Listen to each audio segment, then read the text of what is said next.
Are you ready? Jingle. Yeah, go for it. Good evening, folks.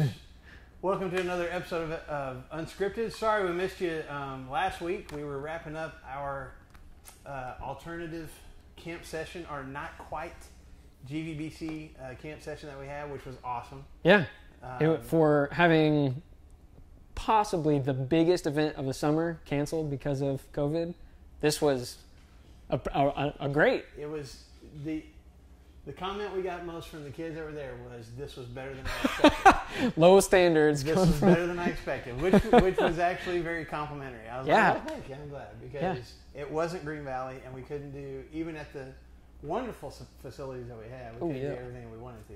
That was basically built from the ground up, and I feel like we made the most of those couple days. Absolutely.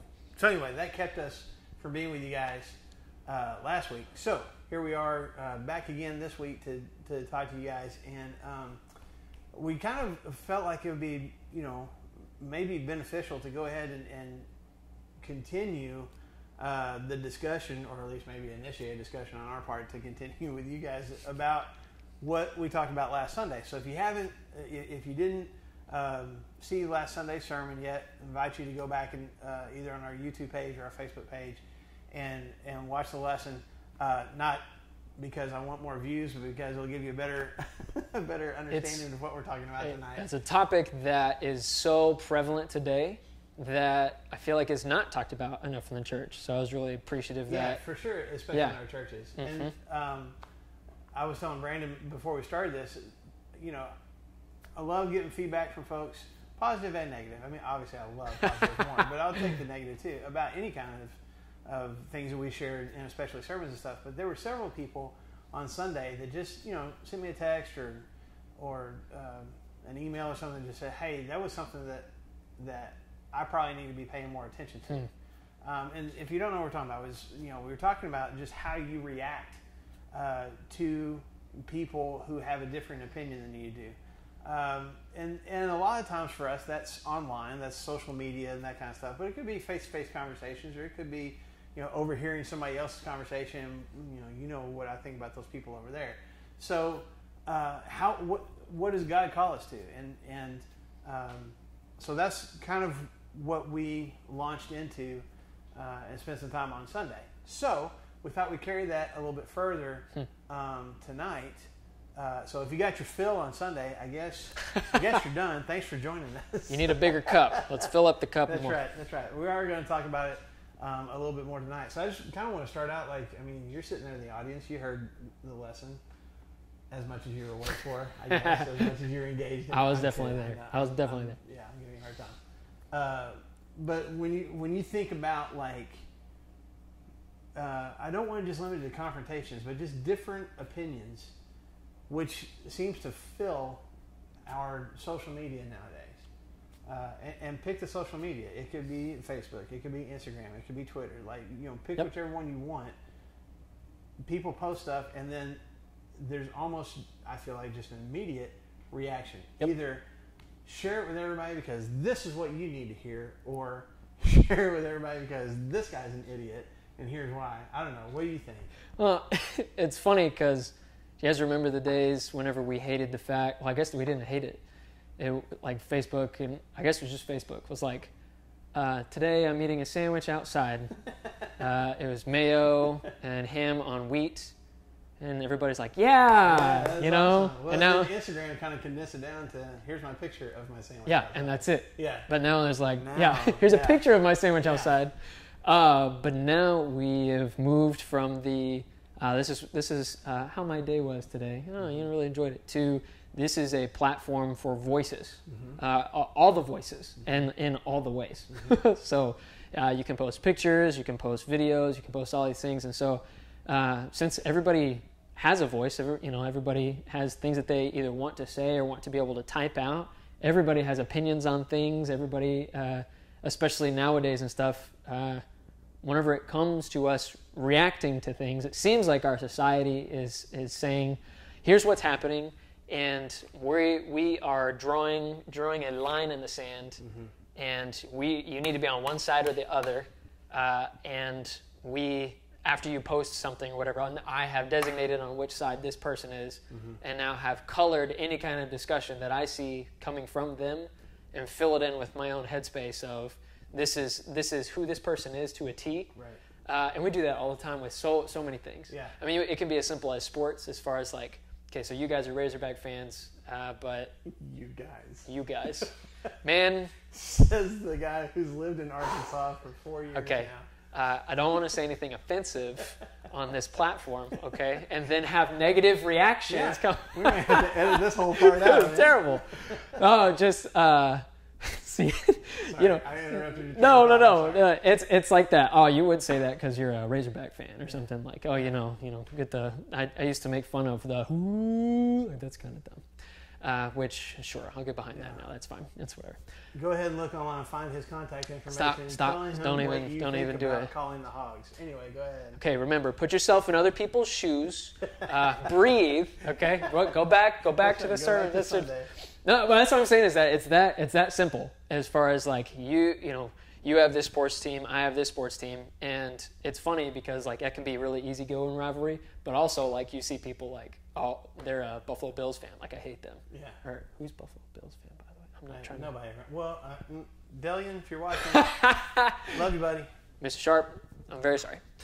Yeah. But it can be as simple as those things. But I mean, most of the time nowadays, it's all about everything that's happening on the front screens of our televisions with the coronavirus, with the social justice movements that are happening right now. And there's lots of discussions on how we're going to go back to school, if there's going to be school, like what that's going to look like and what needs to happen. And so it's just funny because on Facebook and Instagram and everything, that is it. I mean, it is supposed to be and has become a spot where here is all of Brandon's thoughts and everything that I say. And you guys, I'm probably not the only one that does this. That you spend a little bit of time choosing your words carefully. Well, I hope we would, yeah. And putting them out, and we're like, ooh, wow, man, that was a good thing, and it's funny because everybody feels like that, sure, and the thing, whatever you're gonna post is gonna be, wow, this is the world-changing post, this is the one, like I don't know, so it's gone from as super shallow and just like, haha, like I'm eating a sandwich today to, here are my views on morality, here are my views on government and everything in the middle. And it's just interesting because I like that aspect of it, and it's hard at the same time. Because here we are as Christians, and we are in the world, not of the world. We're trying to be in the world, but not a part of it. And so we see the way that people interact, both face-to-face, that have differences in views, and online that have differences of views. And we've taken freedom of speech and allowed that to be freedom of cruelty. Yes. And we as Christians should have a problem with this. Yeah. Well, and to your point, when you were just saying like, I'm going to put something out there and then people are going to react to it. It's not just, he brought up some interesting points. let me think about that for a while.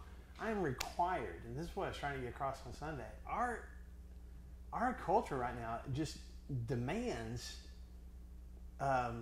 polar reaction. I am either fully 100% in line with whatever you just shared, or I'm fully 100% anti whatever you just shared. And there's no, and it's not even discussion anymore. It's not even like the people. How many comments do you see when somebody posts something where somebody says, "Hey, tell me a little bit more about that because I need to chew on that a little bit." Nobody does. Well, you appreciate those comments when you see them. You're like, "Wow, this guy's trying to be a little more informed." But nobody does. No. It's you have to be reactionary, and you have to. There has to be. It's not just a line in the sand. It's like a parking lot, and like we have to be this far apart from each other.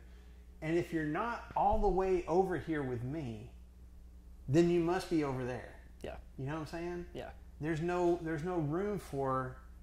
Let me think about this. I may end up agreeing with you, or I may, but let me chew on it. Let me consult some other sources. I ain't got time for that. Tell me your reaction right now. Yeah. And it's just not. I feel like it's having a corrosive effect, not just on our churches, on our society as a whole, but as you were just saying, it is having an impact on our churches. Oh, absolutely. Like, we're not supposed to be looking like the rest of the world. And man, it's some of us Christians. I'm not picking on anybody. It's some of us Christians that are perpetuating the problem. Talking about in James, talking about the tongue and how it's just so funny because he says something so profound. He's like, man, look at this tiny little muscle. It's like one of the smallest parts of your body. Smallest parts of your body, and I mean it's very, very important whenever it comes to food, whenever it comes to drinking, whenever it comes to speech and everything like that. And he relates it to a small spark that can start a massive forest fire. He also mentions it being the tiny rudder of the ship. But just think about that. There's a teen event that we went to, and the theme of the teen event was called Trajectory. And they were talking about, if you've got a boat that's leaving, the eastern side of Florida and just goes, if you are a couple of degrees in this direction or a couple of degrees in this direction, that's the difference in between, showing up in South Africa and showing up in Europe. Yeah. And it's just little, but it's this tiny little thing in the back of the boat that can make a world of difference. And I think that's the thing too, is that we forget how powerful and how destructive that our words can become, and also forget, and this is Christians and stuff too, is that we forget that we are also talking to souls, to human beings, because I think a lot of times we have a pass here where I'm gonna text it and post it on here and completely destroy this person's character right here, as if it's not gonna have any effect on anything. Right. And that was the thing that, and I didn't spend a whole lot of time about on Sunday, but when we hear a difference of opinion from somebody else, a lot of times, I think we're being conditioned in our culture to do this as well. We don't make the issue just about the issue. Ooh. Now I'm going to start attacking you. Yeah. Not just what you believe about this particular topic. Now I'm talking about you. Yeah. And you are a bad person, or you are dumb, or figure out whatever adjective you want to, because you believe that, and because you don't agree with me. Yeah. And it completely moves away from, here's the topic at hand, and let's process through this. And now I'm just going to fight it out with you, because obviously you're an idiot because you're not. You know what I'm saying? Which is what's that? That's is that called straw man? It's like in debate and stuff like that. Yeah. It's instead of because you got two people that are debating things, and this is what I think about this, and like, well, I don't care what you think about that because you are a terrible person. Like, jumping over the issue and attacking the person, and how that's one of the weakest forms of, I think. Yeah. But that's what we do. But on a daily basis, and it's modeled for us by news media. It's modeled for us by politicians. I mean, we see it all the time, and that's what I think we've been conditioned to. It's a conditioned response at this point in our lives. And then you're also talking about, like, and you tell me what you think about this. Is it easier now, because we have these discussions more on social media, or at least online, to be a little more venomous in our attacks? Because I'm not having this discussion with you right here. Yeah. There's this, see, I tell you I'm a nerd. We're talking about spoken word poetry right before this. Well, I say we. I was talking. You were telling me. I was telling you about it. I've mentioned this guy in a sermon once before, but take caution if you're watching this too, because he has the knack to be what's the word? He has colorful language at times. Okay. He has colorful language at times. He uses adult words. Adult words. Yes. I'm not prepared for these adult words. Yes. Youth minister. But he has this one spoken word poem called Trolls. Trolls. Yes. Trolls. Just trolls. And he talks about trolls, the mythical creature and stuff that hid underneath bridges and then waited for things to go by, and then they would snatch them up and everything. And about how these creatures haven't disappeared, and then he relates that to like internet trolls. So internet trolls, when we talk about that all the time, of like always commenting the negative things when they don't have to. They're looking for something that they can make a comment about. They're constantly scrolling and typing in negatives. They're finding the chinks in the armor. They're finding all of the weak, fleshy, meaty parts of these people's stuff and just ready for it. And talks about social media and stuff too, and really about how difficult that is to combat, especially in teenagers and stuff, because They send texts. I say they. I mean, it's we. Mm-hmm. But we send texts, and when we post things, and we deliberately say negative things about other people, and say you're worthless, or you should even like kill yourself, or these kinds of things. And I'm just typing on a keyboard. And this is stuff that has coaxed sober people back into bars, has coaxed people to go out onto ledges and stuff. And he just talks about the gravity of, we have completely forgotten the fact that our words matter so much. And then that's an actual person. Yeah. Who's going to be reading. Yeah. And so I think it's so much safer too. You can't see my face. Yeah. You can. I can hide behind this curtain of the internet and say whatever I want to say. And there's almost, I mean, besides whatever social media platform it is banning me for a day or two, or getting some response back from somebody that's not actually in the room with me, there's not a whole lot of consequences. No. I can say whatever I want to say. Yeah. I can completely destroy a relationship without ever having to talk to them. There don't even have to be any truth to what I'm saying. Yeah. I can just say whatever I feel with no filter, and it's just that's where we take freedom of speech. I can say whatever I want. And that's where Paul, I thought, 1 Corinthians and stuff, talking about, man, we can do whatever we want. But we have permission. We have permission to do anything, but that doesn't mean we should. Yeah. We have permission to say whatever we want, but why should we? Yeah. If we have permission to do these things, to say these things, why should we? Yeah. Yeah. So tell me about, I'm going to kind of shift gears just a little bit. Either what we talked about so far, or even on Sunday morning, like what was the thing that just really resonated either with you that like, I need to work on this personally, or is this something that I need to make sure I'm communicating to, the teenagers in youth ministry, or, or this is just a message that we need to keep putting in front of our church family, that kind of thing. What, like, just pick one. Well, I'm about to say, I think that the breathing, that was one of the first things of just, just think about a fight. If you and I are fighting, you say something to me that hurts me. Can you imagine if we're verbally having an argument? Say, give me. Get to that. Stay right there. Let me walk away. Stay right there. Yeah. Let me. Get that. And that's not what you're saying. It's talking about, man, have we given this a second thought? Mm-hmm. Have we even begun to process the words that we're about to say? Mm-hmm. And it's funny, talking about organized marriage and stuff like that, and a lot of people's others and stuff like that. Usually you'll have a spouse that is, what did you call it? Not a spitter. Spewer. Yes. And then what was the other term? A thinker. A thinker. Mm-hmm. Yeah. You've got the person that, boom, boom, boom. All right, here's it all. I'm thinking it. I'm saying it. It's happening right here. Here it comes. Yeah, it's all out there. And then you've got the thinker of, give me a second to process that and stuff too. And I've lived a lot of my life thinking, man, I'm glad that I'm the thinker because, I won't say anything bad or whatever. But the problem is that I don't say anything at all. Like, I never say anything.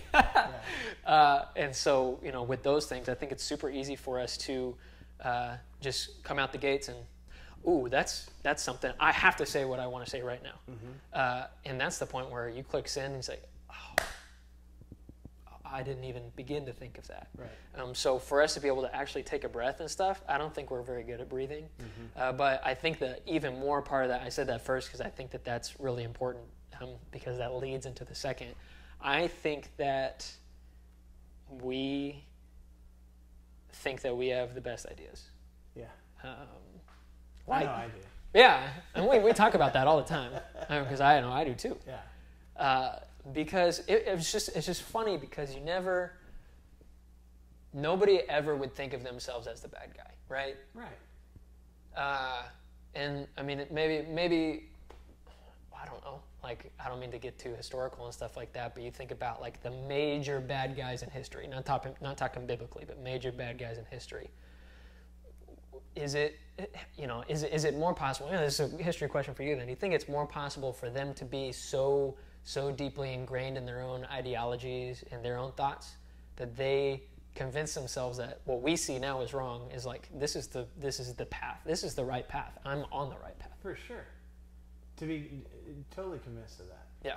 And even if somebody could convince them that, hey, these are like hurtful things that you're saying or hurtful choices that you're making still be so convinced that they are right that they'll rationalize it. Yeah.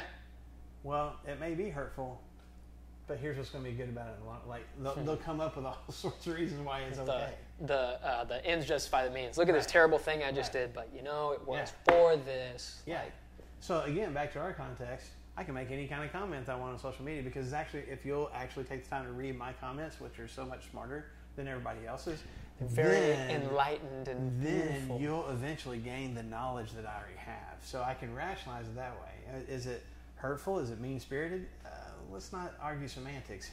The point is, they need to know whatever it is that I'm trying to say. Yeah. Yeah. And the crazy part, too, is that the people, we could even think about that. If I'll think about this person on social media I heavily disagree with, or even this person, not even social media, this person I disagree with strongly, I think that they are the bad guy.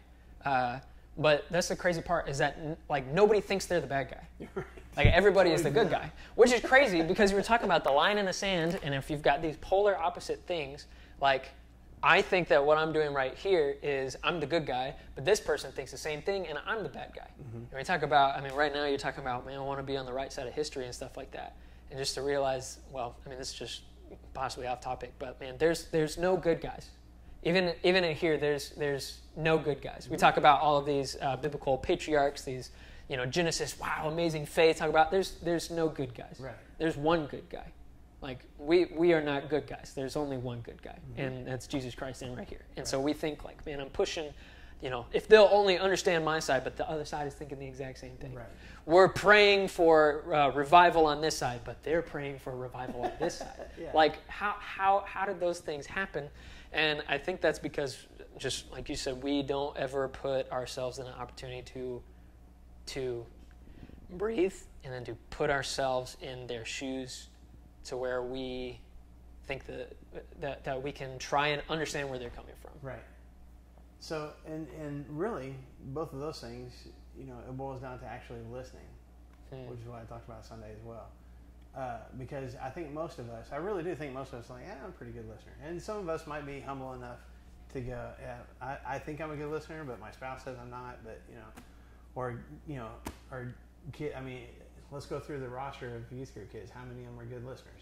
All of them probably think they are, but you know what I'm saying? Yeah. Everybody kind of assumes they are. But I think more often than not, we're good hearers, but we don't really, especially when it comes to topics where there's differences of opinion, where it's not just a black and white truth. We are really good at hearing, but not really listening to the heart of what this person's trying to say, or, as you said a second ago, to put ourselves in their position and see what is causing them to say whatever it is they're going to say. So, and that's one, I left my Bible open to it. In Proverbs 18, in verse 2, I read this on Sunday, and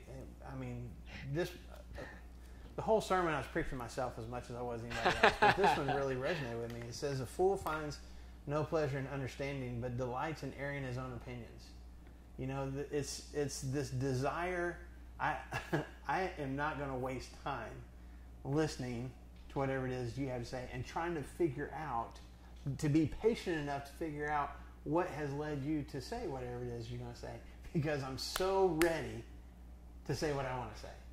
I'm just, I picture it as a long time ago when we were over at Southside, we used to do this giant candy hunt, and we would fill 2 pickup truck beds full of candy and drive across the front lawn, and I'd have teenagers just throwing candy, and we had all sorts of candy and snack cakes, and just all the way across this huge lawn on Dixieland Road in Rogers. And then we get all the kids, Sunday mornings right after church, and all the kids are out there, and you could just see these kids just inching closer, and we're like, hold on, and they're just like, and they're already looking. These kids are already looking. Like, I'm heading right there. Which direction are you going? Big old goo eyes, like that's and it. That's what I want. Just they're almost running in place, ready for somebody to say go. You know what I'm saying? And I feel like that's how we are. I won't say we. That's how I am sometimes. Where I may be even hearing someone else's opinion, and it triggered a thought in my head, and now I've tuned them out. And the sound waves are still hitting my eardrum, but I'm already just like, oh, as soon as you take a breath, I'm jumping in. Like, I've got it. and I think that's what we do, even if we're not just waiting our turn. I think that's what we do, as we've been talking about with social media, or just arguments, even within our own families. We are so much more passionate about getting our point across. And I want it so bad for you to hear what I think, that I'm not even going to take the time to listen to what you think. And that's so funny too, of like, okay, I hear the words that you're saying, but if I can just get my words out, you'd be like, whoa, wow, yeah. Just. I should have seen it that way. And you're like, yeah, I said that. But like and we don't think that way, but. We would never articulate it that way. No. But that's what we do. Yeah.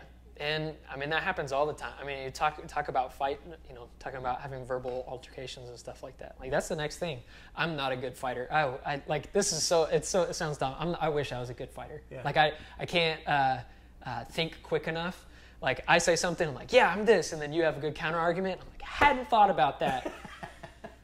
Give me a second to regroup. Yeah. Hold on. Yeah. Okay. What were we talking about earlier? Yeah. Okay. Yeah. Now I have a better, and it's just, I don't know. It's just lame that way and stuff too. But we're so quick to be like, okay, but yeah, you saw this, but like, you didn't see this. Yeah. You didn't see that. Ooh. All right. Boom. Mic drop and stuff too. And then that's, at the core of that is pride and thinking that you are right and that you're the good guy and that you have the best ideas. And that everything that you say is gospel. So and I'm not trying to interrupt after we just talked about that. Like, yeah, but like, did you have more to say? No, I was dumb. So let me completely switch gears because there's something else I want to talk about. Marsh Brown. But along those lines, what you were just saying just started me thinking, and I hadn't really thought about this, honestly, unscripted, right, until just now. But I think this is part of what Jesus wrestled with without the problem of social media. Okay, mm-hmm. So here he comes and steps into this Jewish culture, and who did he have the most problems with? These religious leaders who had been conditioned to believe this is right, mm-hmm. and you have to agree with me. And if you don't agree with me, or if you're saying things a little bit different than what I've said or what I've been brought up to believe, I'm not going to take the time to actually hear what you're saying because I've already decided that you're wrong. And not only are you wrong, you're a bad person. You know? Yeah. That's what Jesus dealt with on a regular basis from the church people. Yeah. Yeah. They'll ask Jesus a question, and this is me just personifying it. They're asking him a question, and they're picking up a rock. Like, what are you going to say? Because whatever you say, it's caught. Twist it. Whatever you say, it's gone. And like, I'm about to, like, man, because that's what we do. Can you imagine the frustration from Jesus? For sure. Like, remember a couple weeks ago we were talking about how Jesus probably like, I'm sure you did that even with those guys too. You're not even. I am God incarnate. See, this is where like I would be prideful. Jesus, like, I'm God incarnate, and like the words from my mouth, like, you're from God, and you're like, how you're not listening? Like, how do you not listen? Yeah, that's where you look, and some of the me and the teenagers going over Job, or we're going over Job, and God comes in this thunderous whirlwind at the end. He's like, Job, who are you to say this? I'm like, whoa, that's awesome. But like Jesus is the same, is this God? Yeah. And the people are like, no, like that's so like frustrating. Or just Jesus like healing somebody, doing good. An affliction that they can't, like, it completely changes their lives to where most of the common people around are like, awesome. And there's these guys over here on the side going, it's wrong day. It's the Jesus. Sabbath. It's the Jesus. Wrong day, which means not just that you did the wrong thing at the wrong time, you're from Satan. Like, whoa! And what a what jump! He literally said, you are the prince of demons. That's where Jesus has come out like, what? Yeah. What's the side? But I think we look back at, the Pharisees, the Sadducees, those kind of people, man, boy, I'm glad I'm not like that. I mean, how ridiculous were they? Whoops. Scroll through your social media. Like, what have you said or reposted or shared or whatever, where you have attacked not just the action, but the character of the person, I keep saying you. It's what we do. That's it's so funny that we do this with gender and sexual orientation now, because this is where I find myself too, and that's just where our society is. Of I identify as this, and it's very interesting because somebody says I identify as this, and for some reason this is the totality of their being, is the gender that they are and their sexual orientation, right. And that's the conversation too. Right now is, okay, are we celebrating this? Are we letting, love is love? Are we letting these things happen and stuff like that? But it's just so funny because I understand that it's such a big deal, and it's such an emotionally driven topic. And right now, I mean, it's just but it's just so interesting where that's what we do. And that's what the church does. And I'll just point out the church in general's flaws and stuff like that is we have somebody come in through our doors or something like that identifies with a different gender or this particular thing. And this is where I'm criticizing the church and not these people. The church looks at that, and the totality of their being is this one portion of who they are. And isn't that fascinating? You've got the girl in the youth group that comes up pregnant or something, and all of a sudden discount everything that who this person is. Now they are the girl in the youth group that's pregnant. Right. And I don't know. It's just kind of frustrating to me because it seems that we look at these particular parts of people and we say, this is who you are. Right. You are the summation of this one thing. Right. And so that's what we do with Democrats and Republicans. That's what we do. Say, yeah. That's what we do with Black Lives Matter. I think there's some people that will be watching this right now and going, okay, but I understand all that and about the whatever those kind of topics of gender identity, pregnant teen, blah blah blah. But that's not a problem for me. That's not something. Okay, well, how do you feel about when somebody says, "Well, I'm a Democrat and a Christian"?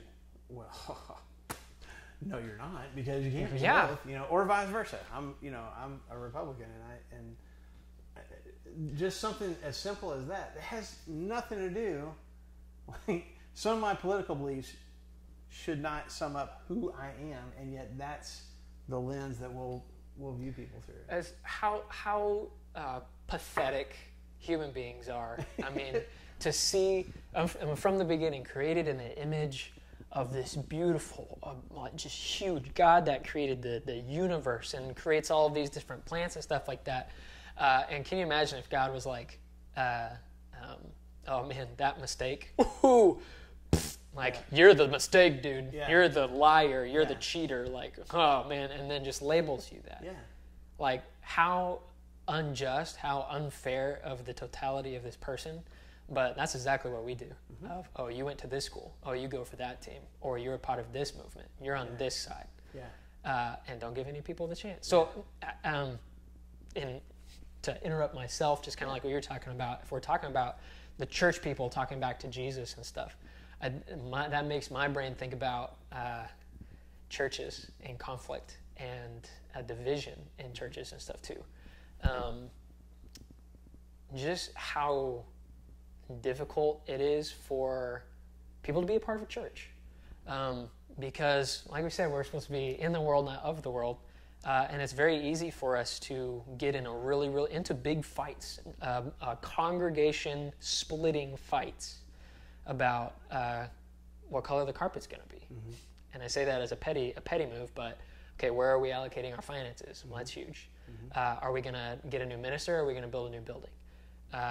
I don't like what this preacher said at this point in time in class, or what this person said, and if that is taught if strong discipline is not taken care of, then I'm gone. I'm I want to take a whole bunch of people. Yeah, and it's just so interesting. Francis Chan was kind of talking about this, and you and I have talked about this too, because Francis Chan now is a missionary in China. If you don't know who Francis Chan is, he wrote Crazy Love, Forgotten God, the one with the 2 circles too. One of those. Yeah. I forget. It's about marriage. Yeah. Francis Chan, and he was just talking about this interview about why he was deciding to leave the mega church that he's a part of, that he's pastoring and that has... he pretty much started from scratch. Built from, and it's a Saddleback church. Thousands of people. And multiple satellites, huge thing. And he is so discouraged with the American church because we...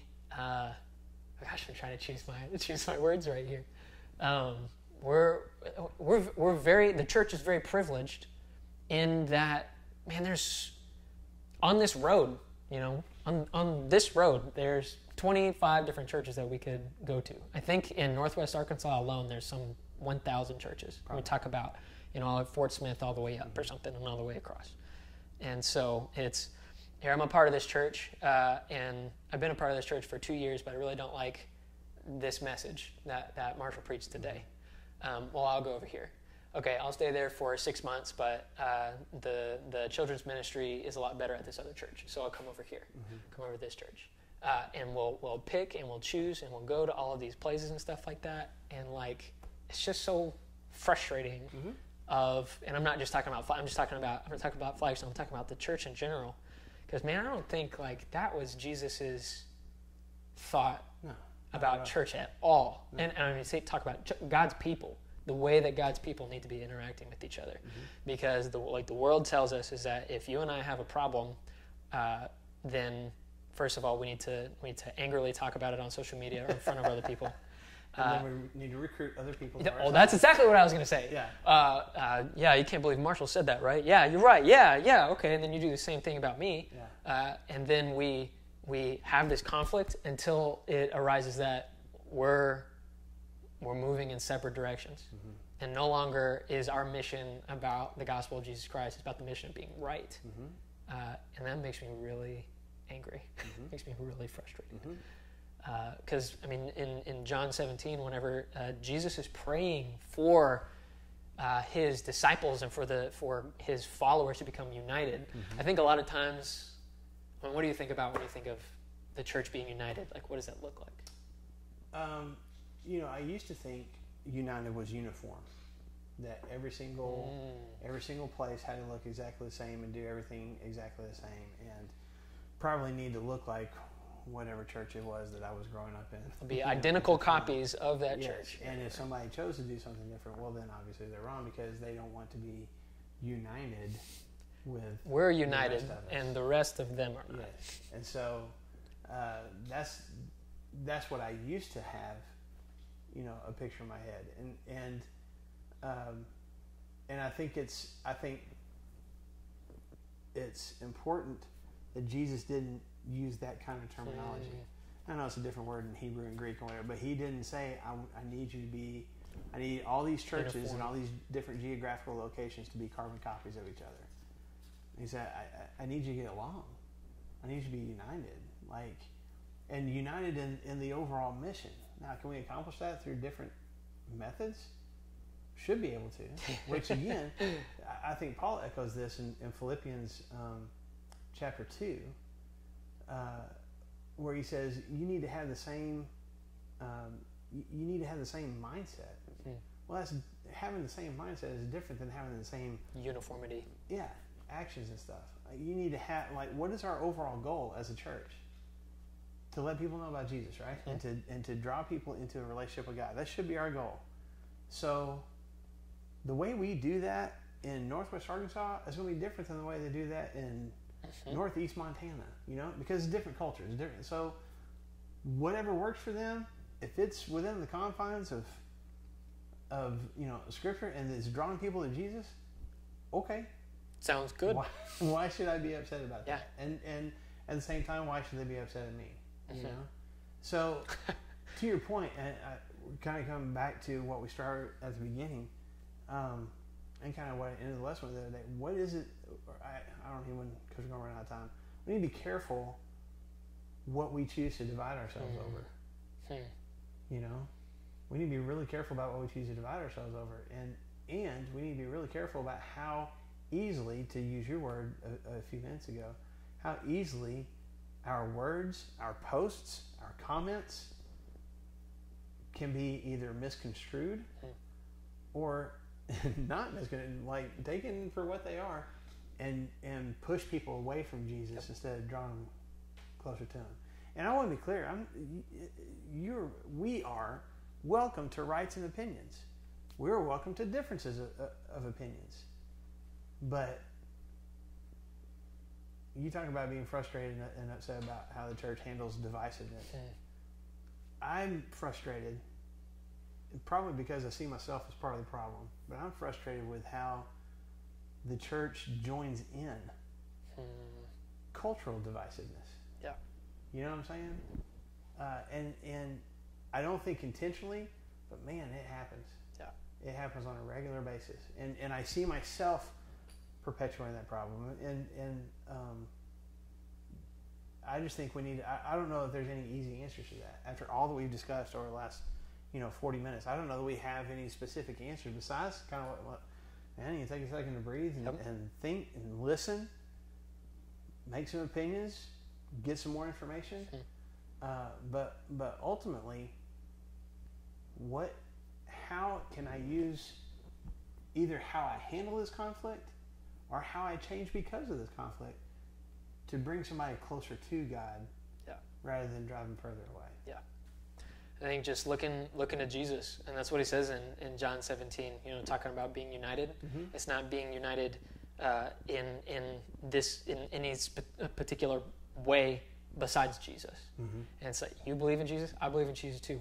We're on the same team. Yeah. I know that we disagree on politics. I know we disagree on what we view as or what reforms look like. I know we disagree on the color of this floor.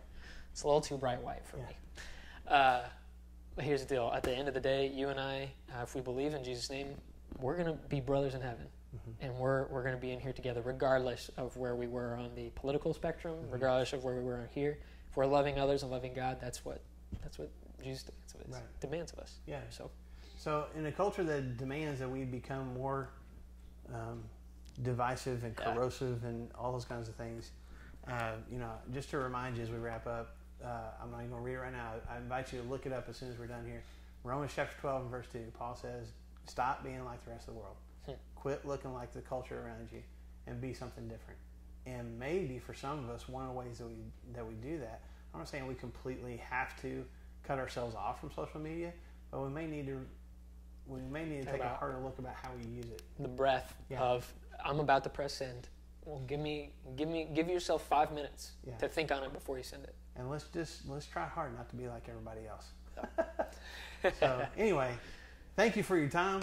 If you stuck to the end of that, man, we bounced around some different areas, and again, I don't know that we necessarily solved anything, but we talked about them. And we'd like to have more of a discussion. If you want to get a hold of either one of us or get a hold of both of us, and hey, can we talk about this some more? We'd love to do that with you. So contact us, send us a message, whatever, and we'll continue the discussion further if you'd like to. Yeah. So we really enjoy doing this unscripted series and stuff because it really is unscripted, trying to figure it out and everything too. Yeah. And it kind of helps us. It kind of helps us process some stuff. Sure. At least me. Helps me process some things.